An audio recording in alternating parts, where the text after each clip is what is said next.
ఒక జాజి తీగ ఒకటి పెరిగి ఉంటుంది. ఎంత ఆశ్చర్యం అంటే దాని మొదలు ఎక్కడుందో ఎవరికి తెలియదు. ఇప్పుడు మహర్షి వచ్చి అభిషేకం చేస్తున్నప్పుడు ఆయన కమండలంలోంచి కింద పడిందిట జాజి తీగ. అది భూమిలో ఎక్కడో ఉంటుంది.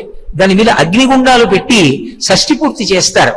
ఆ జాజి తీగ ఎట్లించి వెళ్ళిందో తెలియదు. ఆ పక్కన ఉన్నటువంటి దేవాలయానికి సంబంధించినటువంటి భవనం మీద పాకి ఉంటుంది. దాని మొదలు తెలియదు. విచిత్రం ఏమిటంటే 365 రోజులు పువ్వు పూస్తుంది. ఒక రోజుకి ఒక్కొక్క పువ్వు జాజి పువ్వు పూస్తుంది. నేను ఒక రోజు ఆ దేవాలయానికి వెళ్ళినప్పుడు నాతో పాటు కాంచీపురం నుంచి ఒక ఆయన వచ్చారు. ఇవాళ పూసిన జాజి పువ్వు చూపిస్తారా అని అడిగాను నేను. ఇవాళే మాకు పువ్వు కనపడలేదండి అన్నారు వాళ్ళు. నేను తెల్లబోయాను. ఆయన అదేమిటి పువ్వు పూయకపోవడం ఏమిటి అని పక్కన భవనం ఎక్కి వెతికితే జాజి తీగకి పువ్వు పూసి ఉంది. ఆయన తన చేతులతో కోసి తెచ్చి నాకు ఇస్తే నేను పరమశివుడికి సమర్పించుకున్నాను ఆ పువ్వు. ఓహో ఈశ్వర, ఇవాళ నా చేతులతో ఇవ్వాలని పువ్వు దాచావా అనుకున్నాను. కాబట్టి ప్రతిరోజు జాజి తీగ పువ్వు పూస్తుంది. అమృత ఘటేశ్వరుడు అంటారు.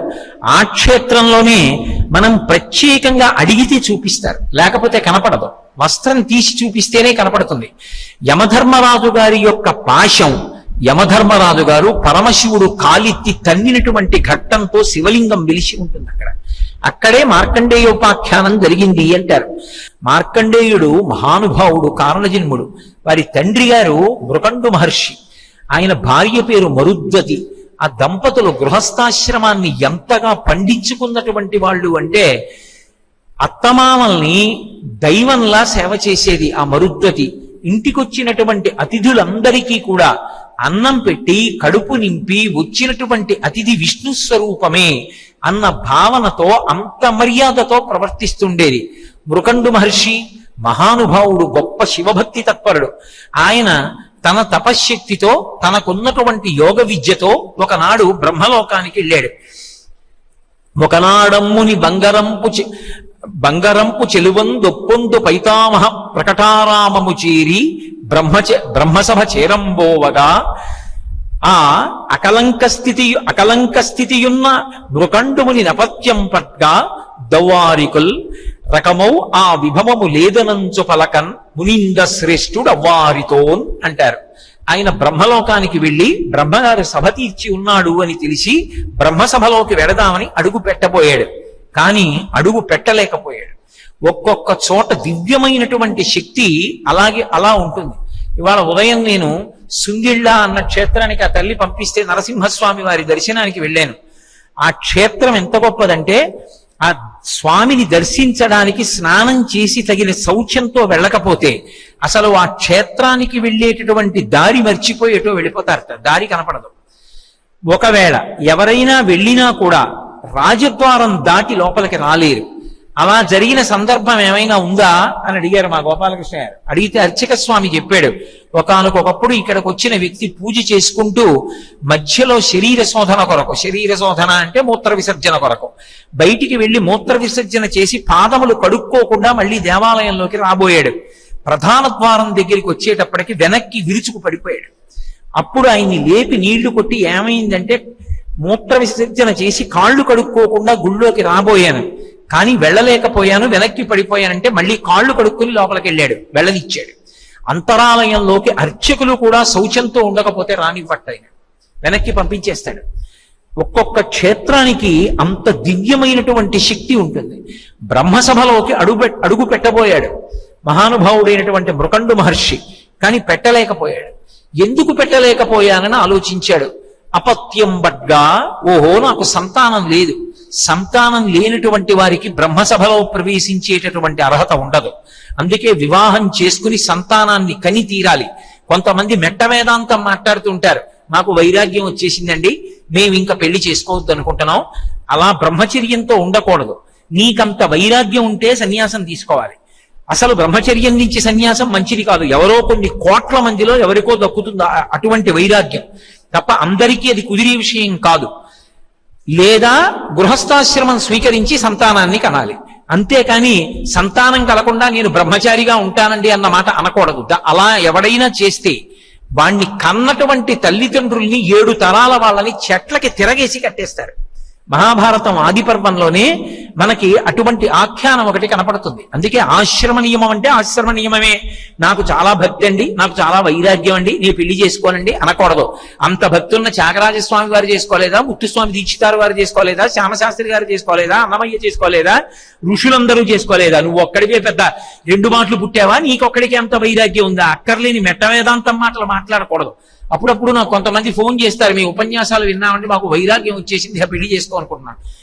దానికి నేను కారణమైతే ఇంతకన్నా ప్రారంభం ఇంకోట్లేదు, ఆ నెపం నా మీదకి నెట్టకు, పెళ్లి చేసుకో అని చెప్తుంటాను.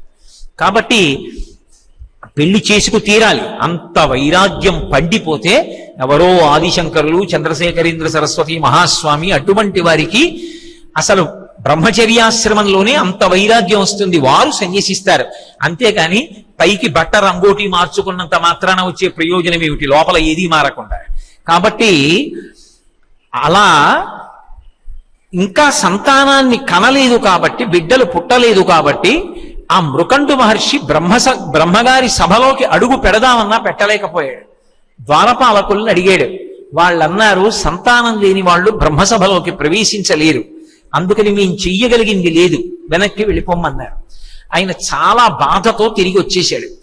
ఆయన తిరిగి వచ్చే లోపల కొంతమంది ఋషుల పత్నులు ఆ రోజున మరుద్వతి ఆశ్రమానికి వచ్చారు. అతిథి వచ్చినటువంటి వాడు, అందులో అంతటి శక్తి సంపన్నుడైనటువంటి అతిథి లభించడమే అదృష్టం. అటువంటి అతిథికి అన్నం పెట్టడం అంటే అంత తేలికైన విషయం అనుకోకూడదు.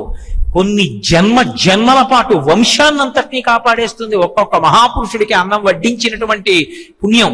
అదేమంత తేలికగా లభించదు. గృహస్థాశ్రమంలో ఉన్న వాళ్ళు తరించిపోయేది ఎప్పుడంటే అటువంటి మహాపురుషులకు అన్నం వడ్డించడం చేతనే యజ్ఞం చెయ్యడంలో హవిస్సును అందించినంత ఫలితం. అంటే వాడు అన్నం కోసం అన్నం తిండవు, లోపల అగ్నిహోత్రాన్ని చల్లార్చడానికి అని అన్నం తింటాడు. పరిశేచనం చేసి 5 మాటలు హవిస్సు ఇచ్చి తింటాడు. అందుకని ఆయన యజ్ఞం చేసినట్లు అవుతుంది. కాబట్టి అటువంటి ఋషిపత్నులందరూ వచ్చారు. మరుద్వతి వాళ్ళని కూర్చోబెట్టి గబగబా వంట చేసి భోజనం పెట్టింది. వాళ్ళన్నారు, అమ్మా నీ పిల్లల్ని భోజనానికి పిలు, వాడితో కలిసి భోజనం చేస్తామన్నారు. యజమాని తినకూడదు. ఎవరైనా మహాత్ములు ఇంటికి వచ్చినప్పుడు వారితో కలిసి యజమాని అన్నం తినకూడదు. ఆ వచ్చిన వారు తిని వెళ్ళిపోయిన తరువాత తత్శేషాన్ని తినాలి.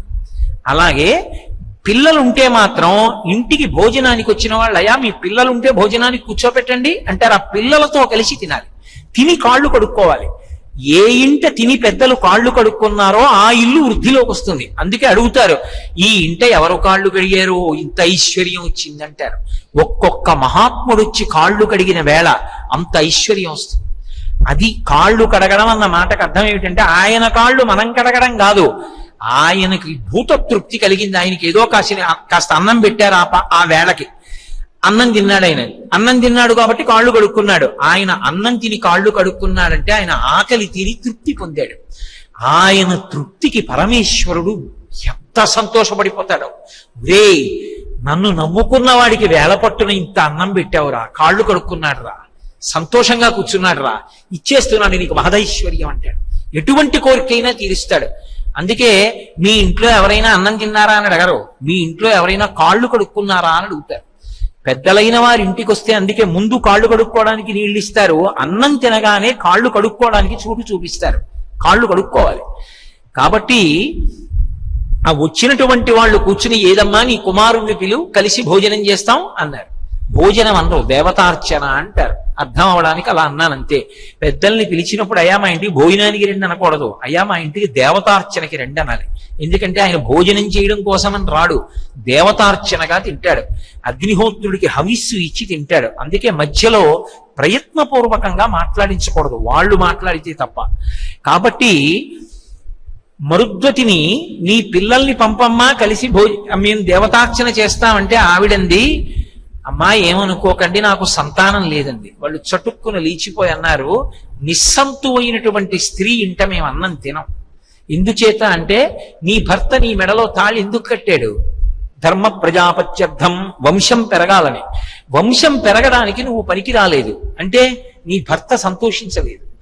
భర్త పరమేశ్వరుడు, ఆయన సంతోషానికి కారణం కానటువంటి జన్మ వ్యర్థమైంది. అటువంటి వారి చేతి వంట తినం. అందుకని మేము లేచిపోతున్నామమ్మా, ఏమనుకోకు, నీకు సంతానం లేదు కాబట్టి మేము వెళ్ళిపోతున్నాం అన్నారు వాళ్ళు. అంటే మరి ధర్మశాస్త్రం అలాగే ఉంటుంది కఠినంగా. అందుకు కదు దత్తత స్వీకారం ఇటువంటివన్నీ వచ్చాయి. కాబట్టి ఆ మృకండు మహర్షి యొక్క భార్య మరుద్వతి చాలా బాధపడింది. అక్కడ బ్రహ్మసభ నుంచి తిరిగి మృకండు మహర్షి వచ్చేశాడు. ఇక్కడ మరుద్వతి వచ్చిన ఋషిపత్నులకు అన్నం పెట్టలేకపోయింది. ఎంతో బాధతో ఇంటికి రాగానే భర్తని కౌగిలించుకుని ఆయన కాళ్ల మీద పడి ఏడుస్తూ ఈ విషయం చెప్పింది. అయ్యా, నాకు సంతానం లేదని వాళ్ళు అన్నం తినకుండా వెళ్ళిపోయారు. ఒక్కొక్కళ్ళు వెళ్ళిపోవడం కూడా ఈశ్వర కటాక్షానికి కారణం అవుతుంది. వాళ్ళు అలా వెళ్ళారు కాబట్టే ఇన్నాళ్ళు దాని గురించి ఆలోచించినటువంటి మృకండు మహర్షి మనస్సులో ఆలోచన వచ్చింది, సంతానాన్ని కనాలి మనం. అలా కలగకపోవడానికి ఏ పాపము దోషము అడ్డొస్తోందో దాన్ని తీయగలిగిన వాడెవరున్నాడో వాడి పాదములను ఆ కోరికతో పట్టుకోవాలని ఆయన అన్నాడు. వనరకమింకదేవి భగవానుడు రాజకిరీటుడున్నవాడు, అనితరతుల్యుడాతడు దయాళువు భక్తవర ప్రదాత. నేను అతని గూర్చి తపంబు కాటముగాను నర్చి ఒక సుపుత్రుని కనుగొందు. ఓ సతీ, ముదమందునాత్మలో మనస్సులో సంతోషాన్ని పొందు, ఎందుకు బెంగపెట్టుకుంటావు? వనరకమింకదేవి, ఏడవకు, భగవానుడు రాజకిరీటుడున్నవాడు, పరమేశ్వరుడున్నాడమ్మా మనకి, పరమశివుడు, బెంగపెట్టుకోకు. అనితరతుల్యుడాతడు, ఆయనతో పోల్చడానికి సమానమైన దైవము లేదు. అటువంటి వాడు దయాళుడు భక్తవర ప్రదాత, పరమదయ కలిగినటువంటి వాడు, భక్తులకు ఏ వరమైనా సరే ఇవ్వగలిగినటువంటి వాడు. అటువంటి పరమశివుడి గురించి నేను తపస్సు ఘనంగా చేసి ఆయన అనుగ్రహాన్ని పొందుతాను. ఆవిడంది, నేను కూడా వచ్చి మీకు శుశ్రూష చేస్తానని. అది భర్త భగవత్ కార్యమనందు నిమగ్నమై ఉండగా శుశ్రూష చేయడం భార్య ధర్మం. అందుకని ఆమె కూడా బయలుదేరి వచ్చి భర్తకి శుశ్రూష చేస్తోంది. కాబట్టి ఇద్దరూ తపస్సులో ఉన్నట్టే. ఆ సమయం కొంతకాలం అలా తపస్సు నడిచిన తరువాత పరమశివుడు ప్రత్యక్షమయ్యాడు. ప్రత్యక్షమై మృకండు మహర్షిని పిలిచి ఒక మాట అన్నాడు. ఓయ్ మహర్షి, నువ్వు చేసినటువంటి ఈ అపారమైనటువంటి తపస్సు వల్ల నేను చాలా ప్రీతిని పొందాను. శివుడును మౌని చూచి ఎనియన్ చిత్తమునం తగమిచ్చినాడని విమలమైన చిత్తము దూరపు భక్తియు తపంబు పెంపు. కానీ ఈ తపస్సంతా దేనికోసం చేశావు? సంతానం కోసం చేశావు. కాబట్టి నీకు నేను 2 విషయాలు అడుగుతాను. ఈ 2 విషయాల్లో నీకు ఏది కావాలో కోరుకో. మొట్టమొదటిది, నీకు యోగ్యత లేనటువంటి వాళ్ళు, శీలభ్రష్టులైనటువంటి వాళ్ళు, పరమ పాపాత్ములైనటువంటి వాళ్ళు బహుపుత్రులను ప్రసాదిస్తాను. ఎంతో మంది కొడుకులు పుడతారు. అటువంటి కొడుకులు కావాలా? లేకపోతే 16 వత్సరములకే పరమందు సుపుత్రు కోరెదో, 16 ఏళ్ళు వచ్చేటప్పటికి పరాన్ని తెలుసుకోగలిగినటువంటి సుపుత్రుడు కావాలా? ఈ రెండిటిలో ఎవరు కావాలి అని అడిగాడు. అడిగితే ఆయన అన్నాడు, ఎందుకు దుష్టులైనటువంటి కుమారులు ఎంతమంది ఉంటే మాత్రం ప్రయోజనమే ఉంది, సుపుత్రుడు ఒక్కడు చాలు. కాబట్టి శివ, నాకు ఒక్క సుపుత్రుణ్ణి అన్నాడు. తథాస్తు అన్నాడు. పిల్లవాడు పుట్టాడు. ఆ పిల్లవాడికి మార్కండేయుడు అని పేరు పెట్టారు. పేరు పెట్టి పేదలకు పెన్నిధి లభించినట్లు మృకండును తత్సతి అనవరతము ముద్దు కొమరిని చూచుచు హద్దులేని అరుసమున ఓలలాడిరి అన్ని మరచి. పరమ పేదవాళ్ళైనటువంటి వాళ్ళకి పెన్నిధి దొరికితే ఎంత సంతోషపడిపోతారో, లేక పుట్టినటువంటి ఆ కొడుకుని చూసుకుని అంత పొంగిపోతున్నారు. మార్కండేయుడికి పరమశివుని యొక్క అనుగ్రహం చిన్నతనం నుంచి కూడా శివభక్తి అలవడింది. శివభక్తి చిన్నతనంలో అలవడడం అంత తేలికైన విషయం కాదు. ఎవరికైనా అలా అలవడి అంటే వాడు గత జన్మలలో ఎంతో తపస్సు చేసిన వాడు అని గుర్తు.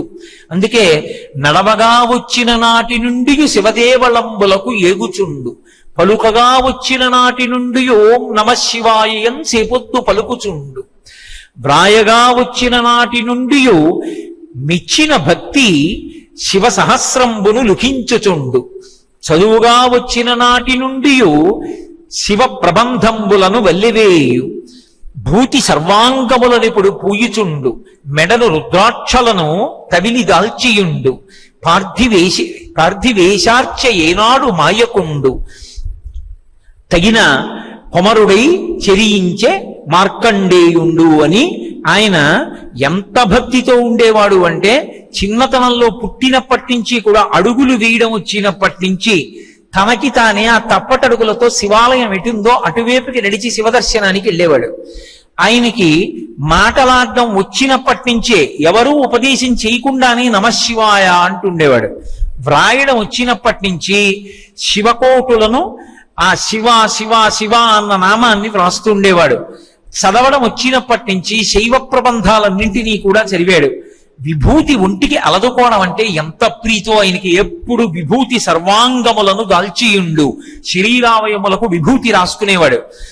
తవిలి రుద్రాక్షలను మెడ దాల్చియుండు, మెడలో రుద్రాక్షమాల వేసుకుని ఉండేవాడు.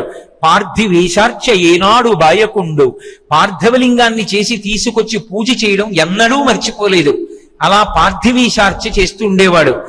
సద్గుణములకు మారుపేరై మార్కండేయుడు జీవిస్తున్నాడు. తల్లిదండ్రులు సంతోషంతో కాలం గడిపేస్తున్నారు. ఆయుర్దాయం పూర్తయిపోతోంది. 16వ సంవత్సరం వచ్చేసింది.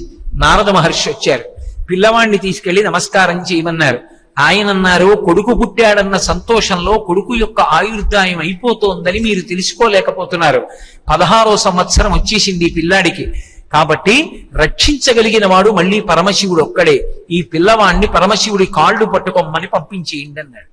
వెంటనే పరమశివుడు చెప్పిన మాటలు గుర్తొచ్చి కొడుకు యొక్క ఆయుర్దాయం అయిపోతోందని ఆ తల్లిదండ్రులు విశేషమైనటువంటి ఖేదాన్ని పొంది ఆ పిల్లవాణ్ణి పరమశివుడి గురించి తపస్సు చేయమని పంపించారు.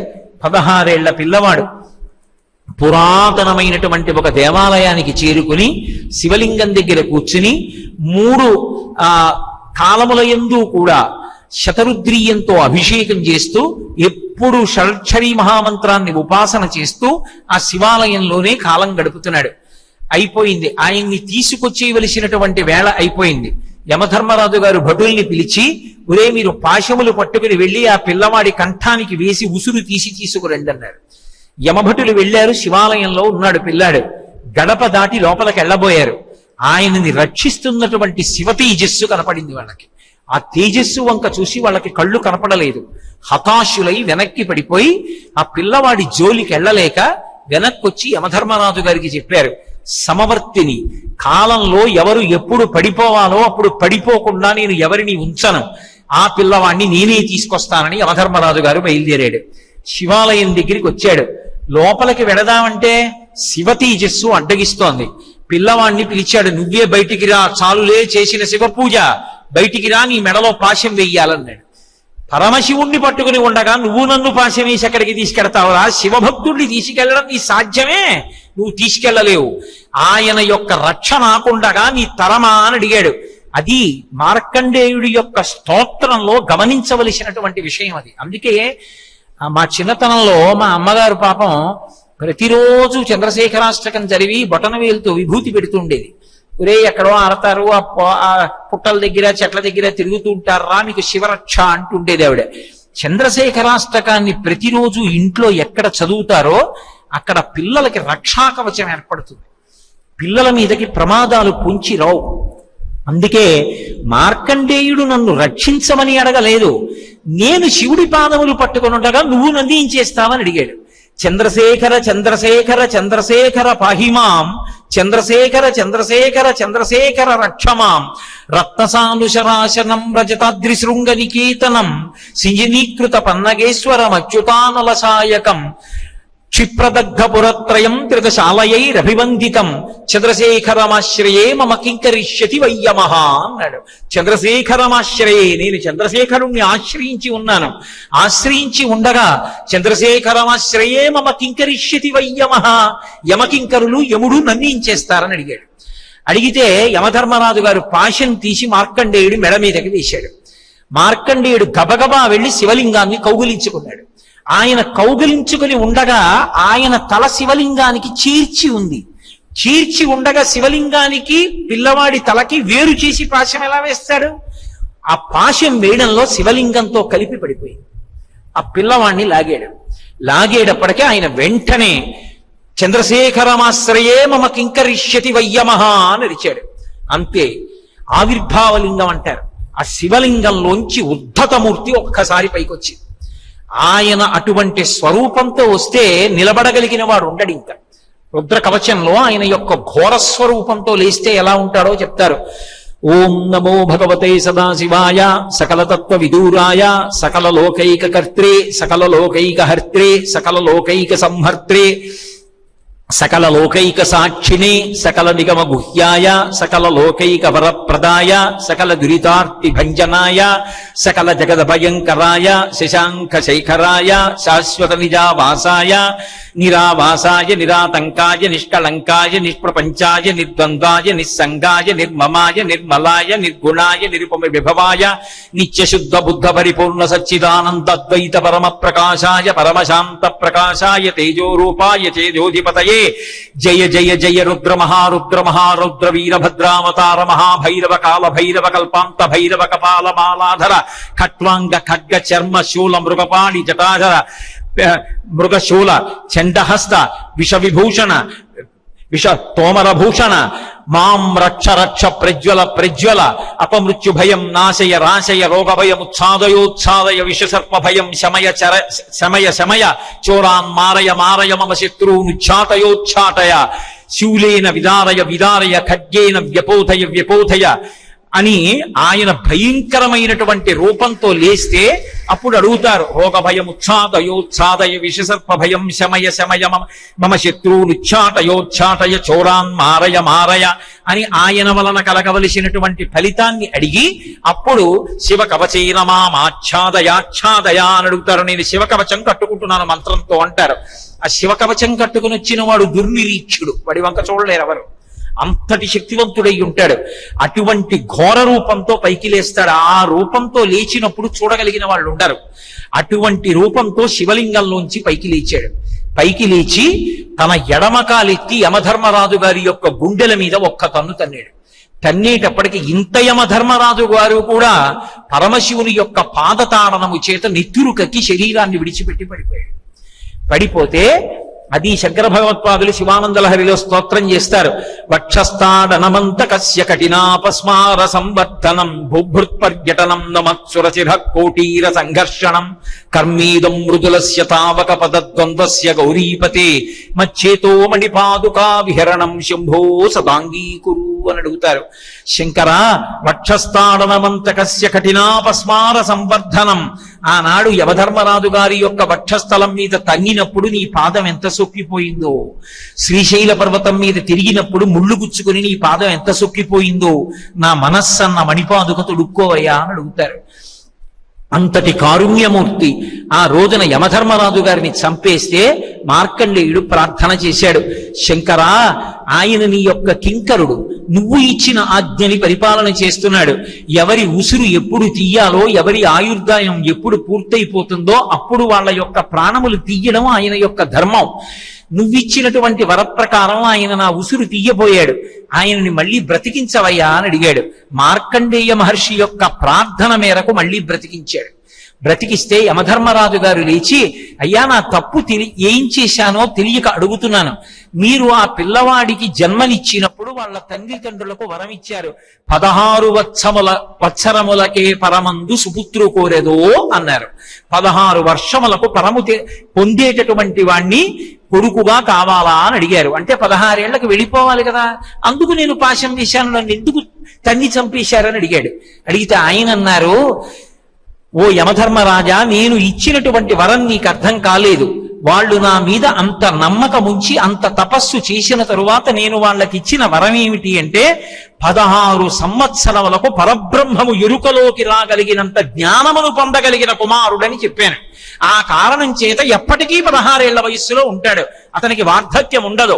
అటువంటి వాడని నేను చెప్తే నీకు అలవాటైపోయి 16 ఏళ్లకి చనిపోయే పిల్లాడు అనుకున్నావు, అందుకు పాశం వేశావు. నేనిచ్చిన వరాన్ని అర్థం చేసుకోకుండా చంద్రశేఖరమాశ్రయే మమ కింకరిష్యతి వయ్యమహ అని అడుగుతున్నా కూడా వినకుండా పాశం వేసి లాగావు కాబట్టి నిన్ను ఎడంకాలుతో తన్ని చంపానండి. ఆనాటి నుండి చెప్తట, మహాశివ భక్తులైనటువంటి వారికి ప్రాణములు ఉద్గమించే సమయం ఆసన్నమైతే మీరు వెళ్ళకండి. వారి పాదములకు ఉన్నటువంటి రజస్సుని లేత కమలపాకులో తీసుకురండి, నేను చల్లుకుని మీ అందరి కిరీటాల మీద చల్లుతానని భటులకు చెప్తాట. వాళ్ళని శివపార్షదులు తీసుకెడతారు, వాళ్ళ జోలికి వెళ్ళకండి. ఆనాడు యమధర్మరాజు గారిని చంపాడు. ఒకానొక నాడు మన్మధుణ్ణి కాల్చాడు. మన్మధుణ్ణి కాల్చి పుట్టుక లేకుండా చేసిన ఆయనే. యమధర్మరాజుని చంపి వేరొకసారి శరీరంలోకి వెళ్లి చావకుండా చేసిన ఆయనే. అంటే జనన మరణ చక్రము నుండి పైకెత్తి సంసార భ్రమణ పరితాపోపశమనమును కల్పించగలిగినటువంటి వాడు పరమశివుడు ఒక్కడే. అందుకే శంకరాచార్యులు వారు శివానంద లహరి చేస్తూ దళంతి శంభోత్పచ్చరిత చరిత కిల్బిషరజో దళంతి ధీకుల్యాహస్సరణిషు పతంతి విజయతాం దిశంసి సంసార భ్రమణ పరితాపోపశమనం వసంతి మచ్చేతో హ్రదభువి శివానంద లహరి అంటారు. ఎప్పుడు ఎక్కడ ఎవరికి ఆపద వచ్చినా ఒక్కసారి శివా అని ఎలుగెత్తి ఎరిస్తే చాలు పరమ సంతోషంతో పలికేవాడు ఆయనే. అందుకే ప్రసన్నుడైపోయాడు. అంత ఆపదలో కూడా చంద్రశేఖరమాశ్రయే మమ కింకరిష్యతి వయ్య మహా అన్నాడు అని పార్వతీ పరమేశ్వరుడు ఇద్దరూ కలిసి వరం ఇచ్చారు. నువ్వు ఎప్పటికీ 16 ఏళ్ల వయస్సుతో ఉండడం కాదు, నీకొక్కడికే ఒక ఆయుర్దాయం ఇస్తున్నాం, మార్కండేయ ఆయుష్. అందుకే చిన్నపిల్లల్ని తొడల మీద పడుకోబెట్టుకుని స్నానం చేయిస్తే నీళ్లు తిప్పి మార్కండేయాయుష్ అని ఆశీర్వచనం చేస్తారు. మార్కండేయాయుర్దాయం అన్న మాటకి గుర్తు ఏమిటంటే ఈ సమస్త లోకములు ప్రళయ జలముల యందు మునిగిపోతాయి. అప్పుడు ఇంకెవ్వరు ఉండరు. లోకంబులు లోకేశులు లోకస్తులు తెగిన తుది అలోకంబకు పెంజీకటి కావల ఎవ్వండే కకృతి వెలుగు అతనిని సేవింతును అంటారు పోతన గారు. అటువంటి కటికి చీకటి కావల ఎక్కడో భగవానుడు ఒక్కడే వెలుగుతూ ఉంటాడు. నత్ర సూర్యోభాతి నచంద్రతారకం నేమా విద్యుతో భాతి కుతోయమగ్ని నేమా విద్యుతో భాతి కుతోయమగ్ని అని ఆయన ఒక్కడే సూర్యచంద్రుల ప్రమేయం లేకుండా వెలుగుతూ ఉంటాడు తప్ప మిగిలినవన్నీ చీకట్లో ప్రళయ జలాల్లో కలిసిపోతాయి. అప్పుడు వటపత్రశాయి అయి శ్రీ మహావిష్ణువు రావి ఆకు మీద పడుకుని ఉంటారు. రావి ఆకు మీద ప్రళయ జలాలలో పడుకుని నిద్రపోతూ కాలి బొటనవేలు తీసి తన నోట్లో పెట్టుకుని చీకుతూ పడుకుని ఉంటాడు. కరార విందేన పదార విందం ముఖార విందే వినివేశయంతం వటస్య పత్రస్య పుటేశయానం బాలం ముకుందం మనసాస్మరామి అంటాడు లీలాశుకుడు కృష్ణకర్ణామృతంలో. అలా పడుకున్నటువంటి వటపత్రశాయి దగ్గరికి వెళ్లి స్తోత్రం చేస్తాడు ప్రళయజలాల మీద నిలబడి మార్కండేయ మహర్షి. అందుకే ఆయనకున్న ఆయుర్దాయం ఎవ్వరికీ లేదు. నేను ఎప్పుడైనా సరే నవదంపతులు కొత్తగా పెళ్లి చేసుకున్న వాళ్ళకి ఇచ్చేటటువంటి సలహా ఏమిటి అంటే తప్పకుండా మార్కండేయ ప్రతిష్ఠితమైనటువంటి శివలింగం దగ్గరికి వెళ్లి నమస్కారం చెయ్యండి. ప్రత్యేకించి శ్రీకాళహస్తిలో ఉంది మార్కండేయ ప్రతిష్ఠితమైన శివలింగం మనకు ఆంధ్రదేశంలో. ఆ శివలింగం దగ్గరికి వెళ్లి కాశీని తుమ్మి పూలు పట్టుకెళ్లి చొక్కా బనీను విప్పి ఆయన మీద వేసి నమస్కరిస్తే తర్వాత కలిగినటువంటి సంతానము ఏ కారణం చేత నష్టం అవడం అన్నది ఉండదు. మార్కండేయ ప్రతిష్ఠితమైనటువంటి శివలింగములు అంత శక్తితో ఉంటాయి, అంతటి ఆయుర్దాయకారకములు. మహానుభావుడు మార్కండేయ మహర్షి అంతటి దయాళు. వ్యక్తి కష్టమైన లోక కష్టమైన తీర్చగలిగినటువంటి వాడు పరమేశ్వరుడు ఒక్కడే.